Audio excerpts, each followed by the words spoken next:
کہ میں نے مرد کو کس طرح ڈیزائن دیا ہے اور مرد جو ہے کن ذمہ داریوں کو اٹھا سکتا ہے، کن ذمہ داریوں کو نبھا سکتا ہے، اور مرد کو میں نے کس طرح بنایا ہے اور اس کے بعد عورت کو کس طرح بنایا ہے، عورت کے اوپر کون سی ذمہ داری ڈالی جا سکتی ہے اور وہ کس ذمہ داری کو بخوبی نبھا سکتی ہے۔ اسی کے پیش نظر اللہ تبارک و تعالیٰ نے جو ہے مرد کے ذمے جو ذمہ داری ڈالی ہے، جو کام مرد کو دیا ہے، وہ یہ ہے کہ وہ گھر کے باہر جائے، محنت مزدوری کر کے، کوئی پیشہ اختیار کر کے پیسہ کما کر لائے اور اپنے گھر میں جو عورتیں ہیں، جو بچے ہیں، ان کا نام و نفع اٹھائے، ان کی ضروریات اور اخراجات کا خیال رکھے۔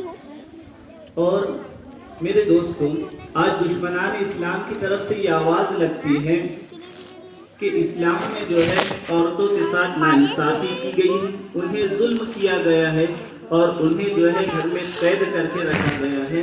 میری بہنوں، یہ قید نہیں ہے، اللہ تبارک و تعالیٰ نے جو ہے آپ پر بڑی ذمہ داری ڈالی ہے، آپ کے اوپر اللہ تبارک و تعالیٰ نے جو ہے بھروسہ کیا ہے۔ فالصالحات قانتات حافظات للغیب، اللہ تبارک و تعالیٰ نے جو ہے نیک عورتوں کی اس آیت کریمہ میں تعریف کی ہے کہ جو عورتیں نیک ہیں وہ اپنے مرد کے پیچھے، اپنے شوہر کے گھر سے باہر چلے جانے کے بعد وہ جو ہے اس کے پیچھے اس کے مال، اس کی اولاد اور اس کی جائیداد جو وہ پیچھے چھوڑ کر گیا ہے، عورت کے ذمے دے کر گیا ہے، وہ اس کی حفاظت کرتی ہے۔ یہ اللہ تبارک و تعالیٰ کا تقسیم کار ہے۔ میرے دوستو، آج مغرب معاشرہ جو ہے ہمارے اس خاندانی نظام اور عائلی نظام کے لیے ترس رہا ہے۔ جس طرح ہمارے یہاں پر ایک خاندانی نظام ہے کہ مرد باہر سے کما کر لاتا ہے، وہ عزت کے ساتھ اپنی بیوی کو گھر میں بٹھاتا ہے اور اس کو لا کر کھلاتا ہے۔ آج مغرب کی عورتوں کو ہم دیکھتے ہیں کہ وہ سرعام بازاروں میں گھوم رہی ہے، نوکریاں کر رہی ہے۔ تو میری بہنوں، جو کام وہ باہر جا کر کر رہی ہے تو انہیں جو ہے گھر پر آنے کے بعد وہی کام کرنے پڑتے ہیں جو ہماری عورتوں کو گھر میں رہتے ہوئے کرنے پڑتے ہیں۔ ہم یہ سمجھتے ہیں کہ انہیں آزاد چھوڑ دیا گیا ہے، بلکہ وہ آزاد نہیں ہیں، بلکہ ان کی کاموں میں ذمہ داری جو ہے بڑھ چکی ہے۔ تو اللہ تبارک و تعالیٰ نے جو ہے عورت کے ذمے جو کام دیا ہے وہ یہ ہے کہ وہ اپنے مرد کے جانے کے بعد اپنے شوہر کے مال کا، اس کی اولاد کا اور اس کے گھر کا جو ہے خیال رکھے، ان کی حفاظت کرے، اولاد کی تربیت کرے۔ اولاد کی تربیت یہ کوئی معمولی چیز نہیں ہے، بلکہ اللہ تبارک و تعالیٰ نے جو ہے قوم کا مستقبل اور معاشرہ اور سوسائٹی جو بنتی ہے، وہ ہمارے آج کے دور کے جو بچے ہیں، یہ آگے جا کر جو ہے قوم کا مستقبل بنیں گے، معاشرہ اور سوسائٹی میں اور سماج میں جب زندگی گزاریں گے تو انہی لوگوں سے معاشرہ بنے گا، انہی لوگوں سے معاشرہ بنے گا۔ تو ان آنے والی نسلوں کی تربیت میں جو کردار ہے، جو عمل ہے، وہ سب سے زیادہ کس کا ہے؟ ہماری ماؤں اور بہنوں کا ہے۔ اگر ہم تاریخ کے اوراق پلٹ کر دیکھیں تو ہمیں معلوم ہوگا کہ ہمارے جو اسلام اس قدر تیزی سے پھیلا ہے اور ہمارے بزرگان دین نے یہ جو بڑے بڑے کارنامے انجام دیے ہیں، اس کے پیچھے کا راز کیا ہے؟ امام مالک رحمۃ اللہ علیہ یہ بہت بڑے امام گزرے۔ آج عرب ملک کے اندر جو ہے ان کی باتیں مانی جاتی ہیں، ان کی باتوں پر عمل کیا جاتا ہے۔ امام مالک رحمۃ اللہ علیہ کے والد، جن کا نام ربیعۃ الرائے تھا، وہ جب جوان تھے، تم بڑھ جا بیٹا، جس کو لگ رہا تو وہ جا کے پیو کر جو ہے پیدا تو ان کے والد نے جو ہے 3000 سونے کے سکے اپنی بیوی کے حوالے کیا اور یہ کہا کہ یہ لوگ، یہ جو ہے تمہارے حوالے کر جا رہا ہوں اللہ کے راستے میں.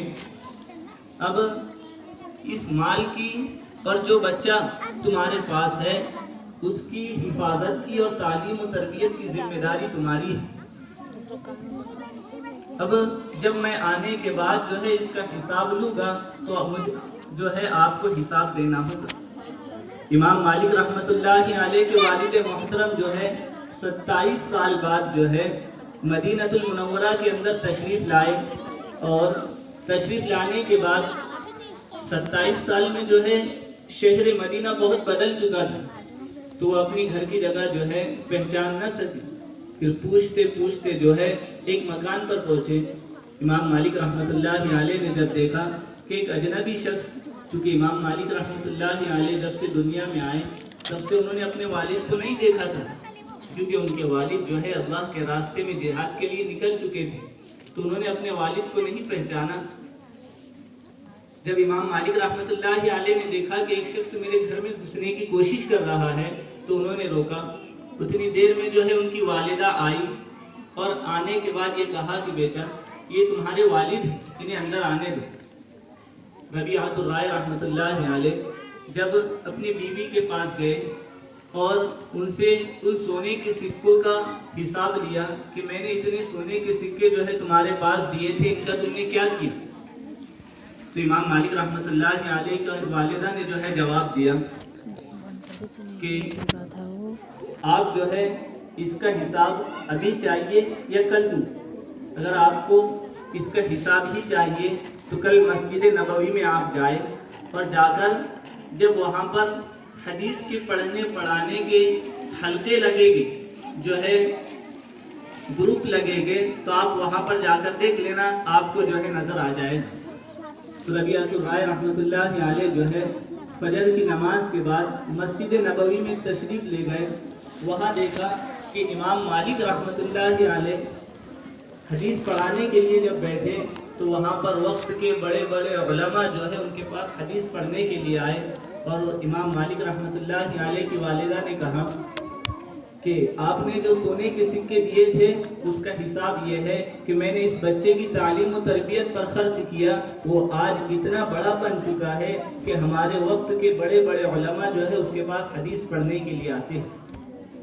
میرے دوستو، امام مالک رحمۃ اللہ علیہ ان کی تعلیم و تربیت کے پیچھے اگر ہاتھ دیکھا جائے تو کن کا تھا؟ ان کی والدہ کا تھا. آج ہمارے ہندوستان میں سلطان الہند، ہندوستان کے بادشاہ جن کو کہا جاتا ہے خواجہ معین الدین چشتی اجمیری رحمۃ اللہ علیہ، آج ان کے مزار پر ہر کوئی جاتا ہے، کسی بھی دھرم کا ماننے والا ہو، کسی بھی مذہب سے تعلق رکھنے والا ہو، لیکن جب خواجہ اجمیری رحمۃ اللہ علیہ کا نام آتا ہے تو سب ادب سے سر جھکاتے ہیں. میرے دوستو، خواجہ معین الدین چشتی اجمیری رحمۃ اللہ علیہ ایک مرتبہ گھر میں داخل ہوئے اور بڑے خوش نظر آ رہے تھے. والدہ نے پوچھا کہ بیٹا کیا بات ہے معین الدین، آج بڑے خوش نظر آ رہے ہو؟ تو انہوں نے جواب دیا کہ اماں جان، آج میں اس لیے خوش ہوں کہ اللہ تبارک و تعالیٰ نے جو ہے میری برکت سے جو ہے لاکھوں لوگوں کو جو ہے توبہ کی توفیق نصیب فرمائی، اور ہزاروں کافروں نے، غیر مسلموں نے میرے ہاتھ پر اسلام قبول کیا، اس لیے میں بڑا خوش ہوں. ان کی والدہ نے جواب دیا کہ بیٹا خوش ہونا اچھی بات ہے، لیکن اس میں تمہارا سارا کمال نہیں ہے، اس میں کمال تو میرا ہے. انہوں نے والدہ سے سوال کیا کہ اماں جان، یہ کام تو میں نے انجام دیا ہے، پھر اس میں آپ کا کیا کاروبار، آپ کا جو ہے کردار اس میں کیسا؟ تو ان کی والدہ نے جواب دیا کہ بیٹا جب سے تو دنیا میں آیا تو دنیا میں آنے کے بعد جو ہے میں نے تیرے تعلیم و تربیت کا اتنا خیال رکھا کہ بغیر وضو کے تجھ کو دودھ بھی نہیں پلایا. آج اسی کی برکت ہے کہ آج اللہ تبارک و تعالیٰ نے جو ہے تجھ سے اتنا بڑا کام لیا. میری ماؤں اور بہنوں، ہمارے اعمال کا، ہمارے کردار کا جتنا اثر پڑتا ہے اتنے زیادہ کسی اور چیز کا نہیں پڑتا. آج اگر عورت ذکر کرتے ہوئے اگر کھانا بھی بنائے گی تو اس کی بھی جو ہے اس کے ذکر کا اثر بھی جو ہے ہماری اولاد پر پڑے گا. ایک بزرگ جو ہے بڑے تہجد گزار تھے، تہجد گزار، تو انہوں نے جو ہے ایک مرتبہ اپنی بیوی سے کہہ دیا کہ کیا بات ہے، تم تو بس 5 ٹائم کی نماز پڑھتی اور اس کے علاوہ دوسرا کچھ کرتی ہی نہیں۔ تو انہوں نے خاموشی سے سن لیا۔ پھر اس کے بعد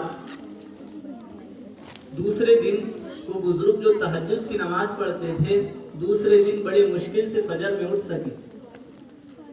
تو انہوں نے کہا کہ آج کیا بات ہے کہ آج فجر میں اٹھنا بھی میرے لیے مشکل ہو گیا تھا۔ تو ان کی بیوی نے جواب دیا کہ حضرت آپ اپنی عبادت پر جو اتنا خوش ہو رہے تھے، اس میں آپ کا کمال نہیں ہے بلکہ میرا کمال ہے، کیونکہ میں جب کھانا بناتی ہوں تو ہمیشہ باوضو اور ذکر کرتے ہوئے کھانا بناتی ہوں، جس کی برکت سے اللہ تبارک و تعالیٰ جو ہے آپ کو تہجد کی توفیق عطا فرماتے ہیں۔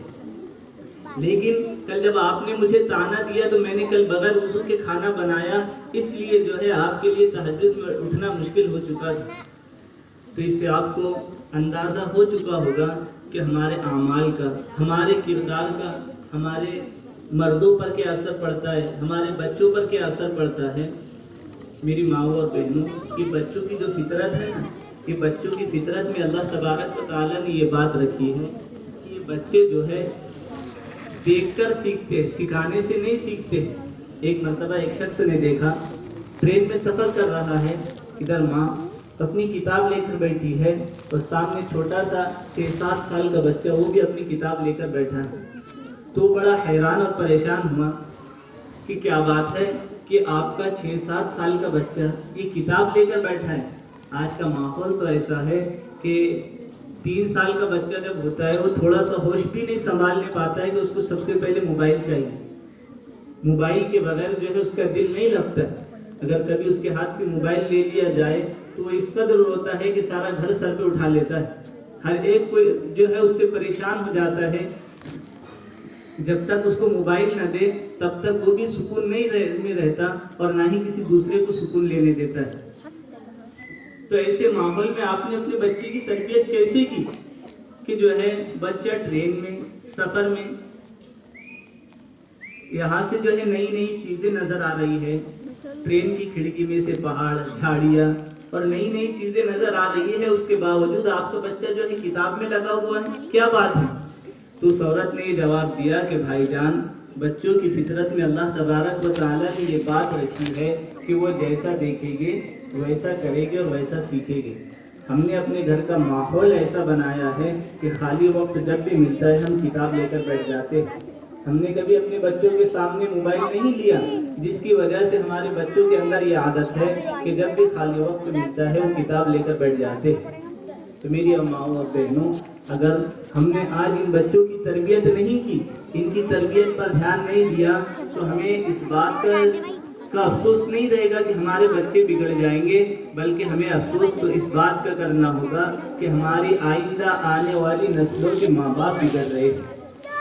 آج اگر بچے بگڑیں گے تو یہی بچے جو ہے آئندہ جا کر ماں باپ بنیں گے۔ اگر ان کی آج تربیت ہم نے نہیں کی تو آگے جا کر یہ اپنے بچوں کی اور اپنے آنے والی نسلوں کی تربیت کیسے کریں گے اور ان کے ایمان کا کیا ٹھکانہ رہے گا۔ آج دشمنان اسلام جو ہے ہر طرح سے ایمان والوں کی ایمان پر ڈاکہ ڈالنے کی کوشش کر رہے ہیں۔ اگر ہم نے ان بچوں کی تربیت نہیں کی تو گویا ہم نے ان ایمان کے دشمنوں کی، اسلام کے دشمنوں کی جو ہے ایک طرح سے مدد کی۔ میری ماؤں اور بہنوں، یہ بڑی فکر کی بات ہے اور سوچنے سمجھنے کی بات ہے کہ اگر ہم نے آج ان کی تربیت پر دھیان نہیں دیا تو یہ ہماری نسلیں آنے والے وقت میں جو ہے ارتداد کو جو ہے پہنچ جائے گی، ایمان و اسلام کو چھوڑ بیٹھے گی۔ آج کتنی ساری جو ہے خبریں آتی ہیں کہ آج فلاں بہن نے، فلاں لڑکے نے جو ہے کسی کافر سے جو ہے شادی کر لی اور ایمان کو اور اسلام کو چھوڑ دیا۔ میرے ماؤں اور بہنوں، اس کا ذمہ دار کون ہے؟ اس کے ذمہ دار صرف ان کے ماں باپ ہیں کہ انہوں نے ایمان کی اور اسلام کی اہمیت ان کے دلوں میں نہیں بٹھائی۔ جو ایمان کی سچائی اور ایمان کی حقیقت ان کو بتلانی تھی وہ نہیں بتلا سکے، وہ اس میں ناکام رہے۔ کیا ہم بھی یہی چاہتے ہیں کہ ہماری نسلیں جو ہے ایمان کو چھوڑ بیٹھے، ایک اللہ اور ایک رسول کو چھوڑ کر جو ہے وہ بتوں کے سامنے سجدہ کریں؟ جو ہے مندروں میں جا کر گھنٹیاں بجائیں. اگر ہم یہ نہیں چاہتے تو ہمارے لیے ضروری ہے ہمیں اس بات کا پختہ عزم اور ارادہ کرنا ہوگا کہ ہم آنے والی نسلوں کی جو ہے تربیت پر خیال دیں گے.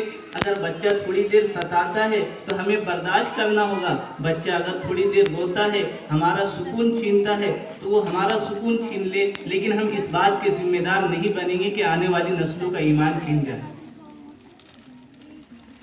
تو یہ چند باتیں جو ہے آپ حضرات کے سامنے رکھنی تھی. اللہ تبارک و تعالیٰ سے دعا ہے، ہم بھی دعا کرتے ہیں، اور آپ اس بات کی کوشش کریں کہ ہم جو بھی ترتیب ہو سکتی ہے. بعض مرتبہ ایسا ہوتا ہے کہ ہمارے سمجھ میں نہیں آتا ہے، تو میری ماؤں اور بہنوں، ماؤں کی دعائیں بچوں کی تقدیریں بدلتی ہے. ماؤں کی دعائیں بچوں کی تقدیریں بدلتی ہے. اس لیے جب کبھی ہمارے سمجھ میں نہ آئے تو رات میں اٹھے، اللہ کے سامنے جو ہے سجدہ ریز ہو، 2 رکعت نماز پڑھے اور اللہ کے سامنے اپنا دامن پھیلا کر دعا مانگے کہ اے میرے مولا، اے میرے پروردگار، تو نے ایک نعمت مجھ کو عطا کی ہے، تو نے مجھے اولاد عطا کی ہے، اور اس کی تربیت کی ذمہ داری تو نے مجھے دی ہے. اب اس کی تربیت کیسے کرنا ہے میں یہ سمجھ نہیں پا رہی ہوں. اس لیے اے میرے مولا، تو مجھے سجا دے، مجھے سمجھا دے کہ اس کی تربیت کیسی کرنی ہے. اس بات کی دعا جب ہم لوگ کریں گے اور اس کے لیے فکر مند رہیں گے تو ضرور بھی ضرور اللہ تبارک و تعالیٰ جو ہے ہمارا مددگار ہوگا اور ہماری مدد کرے گا، اور اللہ تبارک و تعالیٰ کی مدد اور نصرت سے ہم اپنے بچوں کی تربیت کر سکیں گے. اسی بات پر میں اپنی تقریر ختم کرتا ہوں. وآخر دعوانا الحمدللہ رب العالمین.